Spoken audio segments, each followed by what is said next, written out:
Tunay na bago marating ng SB19 ang tugatog ng tagumpay na mayroon sila ngayon. Siyempre, ito'y kanilang pinaghirapan, pinag-ibayuhan ng sarili.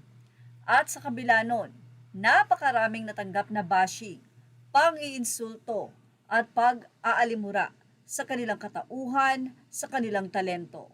Pero nasaan na nga ba ngayon ang grupo? Well, isa naman pong Korean or isang producer ang nag-post sa kanyang Instagram or sa kanyang social media. Proud na ibinahagi na kasama ang isa sa bigating guest ng Akon. Mula sa naging kwento ng 1818 lang, Team Kaal 2 cents, aniya, in every bashing, there's a blessing. Tested and proven na to. When Akon 2025 revealed the list of performing artists, yung specific fandom nagsabi ng mga nugo artists ang nasa list. Korean word for the who equal term for di sikat. Bilang matagal ng 18, di na kami nag-react sa post na yon kasi alam namin days lang ang pagitan at isasampal pa na naman straight on basher's face ang masakit na katotohanan, and guess what? It finally revealed na may conflict lang sa awarding ceremony and concert schedule ng Mahalima, and they are really part of AAA 2025 kaya sila nalipat sa Akon 2025, which is the celebrating concert. So SB19 was originally the AAA lineup. Looking forward to more SB19 at AAA in the future. From Moon Won-sik, AAA executive producer and Star News Korea head of entertainment department.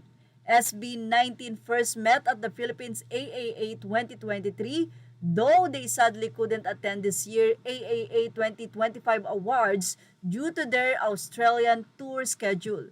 They took the stage at Akon 2025 the very next day and literally shattered the stage and ripped the speakers apart. It was mind-blowing. Hope to see them again at the next AAA.